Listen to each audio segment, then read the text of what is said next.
स्वागत है दोस्तों मेरा इस चैनल पर। इस व्लॉग में हम देखने वाला है दिलवालों की दिल्ली की 34 जगह, वो भी सिर्फ 3 दिनों में। ऐतिहासिक फोर्ट से लेके म्यूजियम, शानदार मार्केट से लेके स्ट्रीट फूड तक सब कुछ ही है इस वीडियो में। तो चलिए शुरू करते हैं मेरा दिल्ली ट्रैवल ब्लॉग। पहले ही हम लोग चलेंगे इंडिया गेट। इंडिया गेट के बिना दिल्ली को दिखाना और समझना अधूरा है। ये सिर्फ एक स्मारक ही नहीं, दिल्ली का पहचान और शहीदों का याद का प्रतीक है। इंडिया गेट को राष्ट्रपति भवन के साथ जुड़ने वाली ये कर्तव्य पथ को पहले राजपथ के नाम से जाना जाता था। यहाँ पर हर साल गणतंत्र दिवस की परेड होती है, जहाँ पे इतिहास और गौरव के साथ देशभक्ति का गूंज सुनाई देती है। और सामने ही है राष्ट्रपति भवन, जो दुनिया के सबसे बड़े लोकतंत्र के प्रमुख भारत के राष्ट्रपति का ऑफिशियल रेसिडेंस है। इसके संलग्न ही है पुराना और नया संसद भवन। इंडिया गेट से प्रगति मैदान होते हुए आगे पहुंचा पुराना किला। इस फोर्ट का निर्माण शेरशाह सूरी और हुमायूं के समय में हुआ था। माना जाता है आज का ये पुराना किला कभी पांडवों का राजधानी इंद्रप्रस्थ हुआ करती थी। 50 रुपया एंट्री फी देके आप लोग म्यूजियम से लेके हुमायूं दरवाजा, शेर मंडल, बावली, तलागी दरवाजा तक हर एक दीवार में छुपी इतिहास और कहानी को जी सकते हो। पहले ही हम लोग देखेंगे आर्कियोलॉजिकल म्यूजियम, जिसे 1973 में बनाया गया था। उत्खनन से प्राप्त पुरावशेष को यहाँ पे प्रदर्शनी में रखा गया है। म्यूजियम से थोड़ा आगे ही है हुमायूं दरवाजा। इस दरवाजा का निर्माण शेरशाह का प्रयास का नतीजा है। इसका अलावा 1541 में 2 मंजिला ऑक्टोगोनल शेर मंडल मंडप का निर्माण और उसी साल सभी लोग मिलके नमाज पढ़ने के लिए पुराने किले के अंदर किला-ई कुहना मस्जिद भी शेरशाह ने ही बनाया था। इस किले के निवासी के लिए बावली का पानी ही मुख्य आधार हुआ करता था। और इस 17 मीटर ऊंचा तलाकी दरवाजा के संपर्कित ज्यादा इंफॉर्मेशन नहीं मिलने के कारण इसे फॉरबिडन गेट भी कहा जाता है। मुख्य किला से बाहर निकल के मिलेगा एक झील। एक समय झील के जगह यहाँ पे खाई हुआ करता था। बाद में इसे झील का रूप में पुनरुद्धार किया गया। पुराना किला से एकदम लगा हुआ है 1951 में बना नेशनल जूलॉजिकल पार्क। हाथ में टाइम है तो आप लोग यहाँ पे घूम सकते हैं। जू देख के मेन रोड क्रॉस करते हुए ही दिखेगा खीर उल मनाजिल मस्जिद। 1561 में मुगल सम्राट अकबर के शासनकाल में उनका धात्री माँ महामंगा के आदेश पे ही इस मस्जिद का बनाया गया था, जिसका अर्थ है सबसे शुभ घर। अभी बारी है नेशनल म्यूजियम देखने का। फ्रेंड्स, ये जगह देखने के लिए मैं हाईली रिकमेंड करूंगा। म्यूजियम तो काफी सारा देखा है, लेकिन 1949 में स्थापित जातीय संग्रहालय का बात ही कुछ अलग है। 20 रुपया का छोटी सी टिकट से आप 5000 साल के इतिहास का एक झलक देख पाओगे। नेशनल म्यूजियम के बुद्ध गैलरी में बुद्ध के जन्म, ज्ञान प्राप्ति, धर्मचक्र प्रवर्तन और महापरिनिर्वाण से जुड़े मूर्तियों को विशेष रूप से सजाया गया है, जिसमें गांधार और मथुरा शैली का यादा प्रभाव है। इस गैलरी में उत्तर प्रदेश के इलाहाबाद से मिले भगवान बुद्ध के पवित्र देहावशेष को संयोग्य रखा गया है। यहाँ से 2 कदम दूरी पे ही है म्यूजियम का मेन बिल्डिंग। एंट्री लेने का पहले एंट्रेंस के सामने रखा गया सम्राट अशोक का शिलालेख जरूर देखें। नेशनल म्यूजियम बिल्डिंग 3 मंजिल का है और यहाँ अलग अलग विभागों में 2 लाख से भी ज्यादा ऐतिहासिक वस्तु रखा गया है। पूरा म्यूजियम घूम के देखने के लिए आप लोगों को कम से कम 3 से 4 घंटा लग जाएगा। भारत के प्राचीन इतिहास और हड़प्पा सभ्यता से लेकर मौर्य काल, गुप्त, मुगल युग का पुरानी मूर्तियां, पेंटिंग्स, हथियार, सिक्के, आभूषण, पांडुलिपि के साथ बहुत सारे ऐतिहासिक निदर्शन यहाँ पे संरक्षित रखा गया है। ये म्यूजियम सिर्फ इतिहास ही नहीं, बल्कि भारत के संस्कृति, कला, परंपरा और सभ्यता को भी दर्शाते हैं। और बचपन में इतिहास में पढ़े गए कहानी और किताबों के पन्ने में लिखे गए चित्र का यहाँ पे आप लोग साक्षात दर्शन कर पाओगे। चलिए अभी आप लोगों को लेके चलता हूँ गांधी स्मृति भवन यात्रा पर, जहाँ पे महात्मा ने आखिरी सांस ली थी। 1948 के 38 जैन शाम का प्रार्थना सभा के दौरान नाथुराम गडसे ने बापू को गोली मारकर हत्या कर दी थी। यहाँ पे गांधी जी के अंतिम कदमों को, निशानों को संरक्षित रखा गया है। गांधी जी के दुखद मृत्यु के बाद उनके महान विचार, जीवन मूल्यों को अमर बनाने के लिए संग्रहालय में गांधी जी के जीवन से जुड़ी व्यक्तिगत वस्तुएं जैसे कि समाचार पत्र, पुस्तकों के सहित उनके कमरा को भी संरक्षण किया गया है। नेक्स्ट है इंदिरा गांधी मेमोरियल, जो बेसिकली भारत का पहली महिला प्रधानमंत्री इंदिरा जी का निवास स्थल था। उनकी हत्या के बाद उनका जीवन और उनका निजी वस्तुओं का संग्रहालय में बदल दिया गया, जिसके माध्यम से उनके योगदान को याद रखा जा सके। इस म्यूजियम में इंदिरा गांधी का पुत्र और भारत के पूर्व प्रधानमंत्री राजीव गांधी के निधन के समय पहने हुए पाजामा, शूज और मोजे का अवशेष को रखा गया है। 1984 के 31 अक्टूबर इसी रास्ते पे ही इंदिरा गांधी के अंगरक्षक ने ही उनको गोली मारकर हत्या कर दी थी। बाद में इसी स्थान को राजनीतिक इतिहास के धरोहर के रूप में संरक्षित किया गया है। इसके बाद हम लोग देखेंगे नेशनल रेल म्यूजियम। 50 रुपया एंट्री फी देके आप लोग 100 साल के भारतवर्ष में हुआ रेल के विवर्तन को समझ सकते हैं। 1977 में स्थापित रेल संग्रहालय भारत का रेल परिवहन के इतिहास और विरासत को संरक्षित और सुरक्षित रखने का एक प्रयास है। यहाँ पे रेल संबंधित विविध वस्तुओं के प्रदर्शनी में रखा गया है, जिसमें पुराना steam, diesel, electric rail engine और शाही कोच भी शामिल है। मॉडल के साथ साथ 3D वर्चुअल ट्रेन राइड और जॉय ट्रेन भी इस रेल म्यूजियम को और भी ज्यादा आकर्षणीय बना देता है। भारतीय रेलवे की 107 से अधिक वर्ष के समृद्ध इतिहास को आप अगर देखना चाहते हो तो यहाँ पे जरूर आना। अभी मैं आया हूँ दिल्ली के मुस्लिम शासकों के आगमन का प्रतीक कुतुब मीनार देखने के लिए। 40 रुपया का एंट्री फी देके आप ये 5 मंजिल इस मीनार को देख सकते हो, जिसका नींव कुतुबुद्दीन ऐबक ने रखी थी। दूसरा, तीसरा और चौथा मंजिल इल्तुतमिश ने बनाया, जबकि 5वां और आखिरी मंजिल फिरोज शाह तुगलक ने बनवाया था। मीनार परिसर में चंद्रगुप्त विक्रमादित्य के समय में बनाया गया एक 7 मीटर ऊंचा लोहे का पिलर भी है, जिसमें अभी तक कोई भी जंग नहीं लगा। 1600 साल पुराना धातु विज्ञान का एक उन्नत उदाहरण है। इसका अलावा आजान देने के लिए कुतुब उल इस्लाम मस्जिद के साथ स्क्वायर डोम शेप में बना अलाई दरवाजा और संत इमाम जमीन के अंतिम विश्राम स्थल और मकबरा। अभी आप जो टूम देख रहे हो, ये बादशाह अकबर के धायमा महामंगा का बेटे आदम खान का मकबरा है।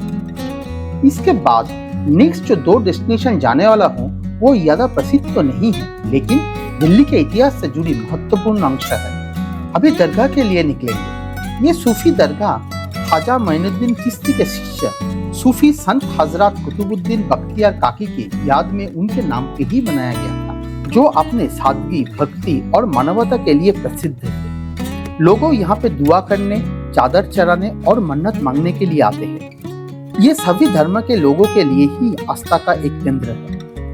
यहाँ से थोड़ा आगे ही है जहाज महल, जो लोधी काल में बनाया गया था। शामसी तालाब का किनारे में बना ये महल दूर से देखने पर पानी में तैरता हुआ जहाज जैसा दिखता है। अभी दिल्ली में मेरा पहले दिन का आखिरी डेस्टिनेशन है दिल्ली हाट, जो राजधानी के सबसे कलरफुल और वाइब्रेंट जगह में से एक है। आप लोग यहाँ पे भारत का हर एक स्टेट की संस्कृति, हैंडक्राफ्ट्स एंड ट्रेडिशंस को देख पाओगे, और खास करके यहाँ का हर एक फूड स्टॉल किसी न किसी स्टेट को रिप्रेजेंट करता है।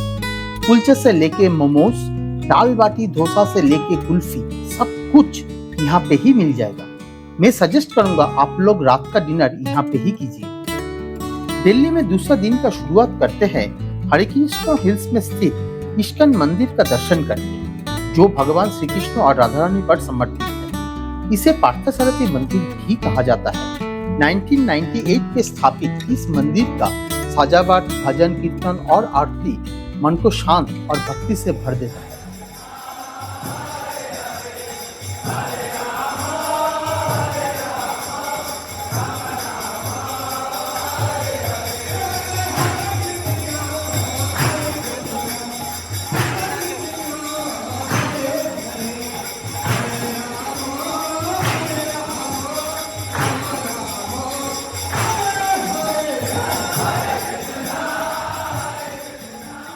यहाँ से बाहर निकलकर मैं पहुंचा हूँ बाह्य समुदाय का मंदिर या लोटस मंदिर पे। यहाँ पे कोई भी मूर्ति पूजा नहीं होता और ना कोई खास अनुष्ठान। पर यहाँ हर घंटे के में 5 मिनट का शांति प्रार्थना होती है, जहाँ पे हर धर्म के लोग योगदान कर सकते हैं। 27 पेटल्स का ये संगमरमर का कमल मंदिर दूर से देखने में बहुत ही भव्य लगता है।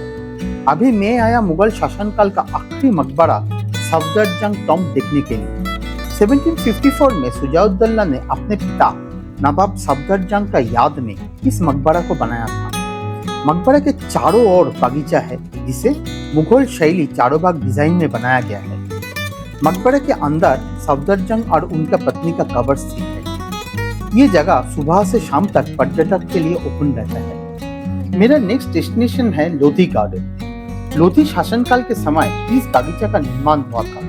ये एक हरा भरा शांतिपूर्ण जगह है, जहाँ पे कोई ऐतिहासिक मकबरे बने हुए हैं, जैसे कि मोहम्मद शाह का मकबरा, बड़ा गंबद और शीश गंबद।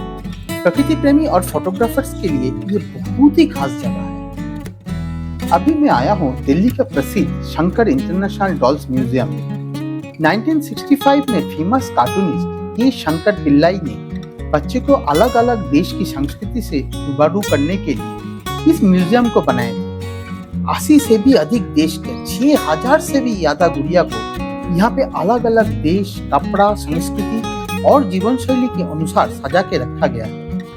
अंदर फोटोग्राफी बिल्कुल ही अलाउड नहीं है। ये जगह दिल्ली का मस्ट विजिट प्लेस में से एक है। इसके बाद बारी है गांधी दर्शन म्यूजियम देखने की। गांधी जी के मृत्यु के बाद गांधी दर्शन म्यूजियम में ही उनका जीवन का यात्रा पथ, विचार और आंदोलनों को बहुत ही सुंदर तरीके से सजा के रखा गया है। उनके दिया गया उपदेशों को 272 फोटो एग्जीबिशंस के द्वारा दर्शाया गया है, जो दुनिया के सबसे बड़ा एग्जीबिशन में से एक है।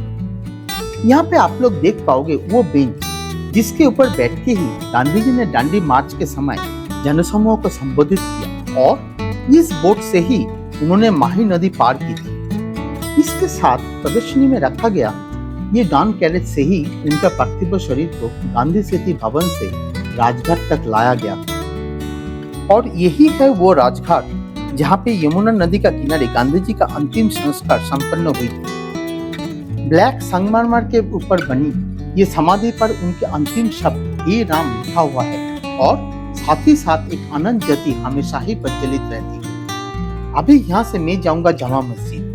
1656 में मुगल बादशाह शाहजहां ने इस मस्जिद का निर्माण किया था। लाल बालुआ पत्थर और सफेद संगमरमर से बनी इस मस्जिद का वास्तुकला बहुत ही शानदार है, जिसमें एक साथ 25,000 लोग बैठ के नमाज अदा कर सकते हैं। ये सिर्फ एक इबादत का जगह ही नहीं, बल्कि ये भारत का इतिहास और कला का प्रतीक है। यहाँ से पुराने दिल्ली का एक बहुत ही सुंदर नजारा दिखता है, और यहाँ से थोड़ा आगे चलने के बाद सामने जो लाल पत्थर का किला दिखोगे, ये सिर्फ एक फोर्ट ही नहीं, आजादी का सपने का गवाह है, जहाँ पे आजादी का गूंज हर पत्थर में बसी है, और जहाँ से 15 अगस्त 1947 में नेहरू जी ने स्वतंत्रता के बाद पहले बार तिरंगा लहराया और देश को संबोधित किया। ये फोर्ट ओरिजिनली मुगल सम्राट शाहजहां ने बनवाया था। लाल पत्थर से बना होने के कारण इसका नाम रेड फोर्ट पड़ा। लाहौरी गेट से जिले के अंदर प्रवेश करते हुए ही पहले दिखेगा छत्ता चौक और बाजार, जो 17वीं सेंचुरी में बनाया गया एक कवर्ड बाजार था। इसका पीछे ही है नौबत खाना। जब बादशाह दरबार पे आते थे, तब इस ड्राम हाउस से नगाड़े बजा के उनका स्वागत किया जाता था। इस नौबत खाने का एकदम पीछे ही है दीवानी आम। इस सभा में बादशाह ऊपर मयूर तख्त में बैठ के आम जनता से मिलते और उनका शिकायत सुनते थे। इसका पीछे स्थापित रंग महल में शाही महिलाएं रहा करती थी। ये महल का लेफ्ट हैंड साइड में ही है दीवानी खास, जहाँ पे खास मेहमानों को ही बुलाया जाता था, और संगमरमर के इस खास महल था बादशाह का पर्सनल रूम और आराम करने का जगह। और राइट साइड में स्थित मुमताज महल बादशाह शाहजहां ने अपना प्रिय बेगम मुमताज के लिए बनाया था, जिसे छोटी रंग महल भी कहा जाता है। लाहौरी गेट से निकल के मेन रोड क्रॉस करके ही है चांदनी चौक रोड या बाजार, जो दुकानों और लाजीज खाने के लिए फेमस है। मैं इवनिंग के समय यहाँ पे दोबारा वापस आऊंगा, और तब कुछ रिनाउंड रेस्टोरेंट्स और स्नैक्स ऑनर के नाम आप लोगों के साथ शेयर करूंगा। अभी मैं आया हूँ उग्रसेन का बावली में। इस जगह को लेके काफी सारा पैरानॉर्मल स्टोरीज भी प्रचलित है। कहा जाता है कि ये बावड़ी का पानी लोगों को आत्महत्या करने के लिए आकर्षित करता है, इसलिए बावली का पानी को काला पानी भी कहा जाता है। 60 मीटर लंबी और 15 मीटर ऊंची इस जलभंडार का निर्माण राजा उग्रसेन ने किया था। पॉपुलर हिंदी मूवीज पीके और सुल्तान का शूटिंग यहाँ पे ही हुआ था। अभी मेरा नेक्स्ट डेस्टिनेशन है दिल्ली का जंतर मंतर। 1743 में महाराजा सवाई जयसिंह सेकंड ने इस एंशिएंट एस्ट्रोनॉमिकल ऑब्जर्वेटरी को निर्माण किया था, जिसके माध्यम से समय मापना, ग्रह का स्थिति देखना और सूर्य के चाल समझी जाती है। यहाँ पे बने कोई बड़े बड़े यंत्र में से मिस्र यंत्र का खास बात है कि यहाँ पे 4 अलग अलग इंस्ट्रूमेंट्स को कंबाइन करके एक ही स्ट्रक्चर का रूप दिया गया है। यहाँ से थोड़ा आगे ही है गुरुद्वारा बांग्ला साहिब। सिखों के 8वें गुरु हरकृष्ण जी के स्मृति में इस गुरुद्वारा को राजा जयसिंह ने अपने बांग्लों के जगह पे बनाया था। गुरुद्वारा के अंदर जाते ही शांत महल, गुरुबानी की आवाज और सफेद संगमरमर की इमारत मन को शांति से भर देती है। कहा जाता है कि जब दिल्ली में महामारी फैली थी तब गुरुजी ने लोगों को पानी पिलाकर सेवा की, इसलिए यहाँ का सरोवर का पानी को पवित्र माना जाता है। मेरा नेक्स्ट गंतव्य स्थल लक्ष्मी नारायण मंदिर। 1938 में बिरला परिवार ने सनातन धर्म सभा के लिए इस मंदिर का निर्माण किया और इसका उद्घाटन स्वयं गांधी जी ने किया था। यहाँ पे हर दिन लक्ष्मी नारायण पूजा के साथ सत्संग और कीर्तन का भी आयोजन किया जाता है। अभी संध्या काल में मैं आके पहुंचा दिल्ली के पहले गुरुद्वारा नानक पियाऊ साहिब में, जो सिखों का पहले गुरु नानक जी से जुड़ा हुआ है। गुरु नानक ने जीटी रोड से बड़ी संख्या में गुजरते हुए यात्री के लिए न केवल ताजा ठंडी पानी उपलब्ध कराने के लिए एक कुआं खुदवाया और पियो का भी स्थापित किया, साथ ही साथ लंगर सेवा का भी बंदोबस्त किया। उनका पवित्र स्थिति में ही इस गुरुद्वारा का नाम नानक पियाऊ रखा गया। अभी मैं वापस आया हूँ चांदनी चौक का गलियों में, जो खाने का खुशबू, शोर, भीड़ और बार्गेनिंग का एक अद्भुत मेलबंधन है। यहाँ का पराठे वाला गली डाइट करने वाले का कसम तोड़ देता है। जो बाहर का खाना नहीं खाता है वो भी यहाँ पे आके आस्तीर देकर घोषणा कर देता है। यहाँ पे मिर्ची राम के छोले भटूरे, जिलेबी वाले के रबड़ी जिलेबी और जैन स्नैक्स कॉर्नर का बात ही कुछ अलग है। यहाँ पे शॉपिंग करने आओ तो दुकानदार 2000 बोलता है तो आप 200 बताओ, फिर 500 में दोनों ही खुश। यही है यहाँ का नेगोशिएशन स्टाइल। यहाँ पे जीपीएस नहीं, लोगों से रास्ता पूछा जाता है और आप लोग यहाँ पे आओ तो जाओ, खाओ और फिर दोबारा आने का प्लान बनाओ। दिल्ली में तीसरा दिन का शुरुआत भगवान स्वामी नारायण पर समर्पित अक्षरधाम मंदिर दर्शन से कर रहा हूँ। 100 एकड़ जमीन के ऊपर फैला ये अद्भुत मंदिर को सफेद संगमरमर से तराशा गया है। 11 फीट सोने का स्वामीनारायण भगवान के साथ अन्य देव देवियों का मूर्ति को भी बारीक नक्काशी से सजाया गया है। पर इस मंदिर के अंदर जाने के लिए हर तरह का इलेक्ट्रॉनिक सामान के साथ स्मार्ट वॉच, पर्स, बल्कि बेल्ट भी लॉक रूम में डिपॉजिट करना पड़ता है। आप लोग अंदर जाने के समय कैश जरूर कैरी करना, क्योंकि प्रसाद ग्रहण, फूड स्टॉल्स या नौको विहार करने के लिए आप लोगों को कैश पे ही पे करना पड़ेगा। और शाम के समय म्यूजिकल फाउंटेन शो इस मंदिर का और एक मुख्य आकर्षण है। अक्षरधाम मंदिर से निकल के अभी भी हुमायूं टॉम्ब देखने के लिए आया हूँ, जिसे हुमायूं के पत्नी बेगा बेगम ने बनवाया था।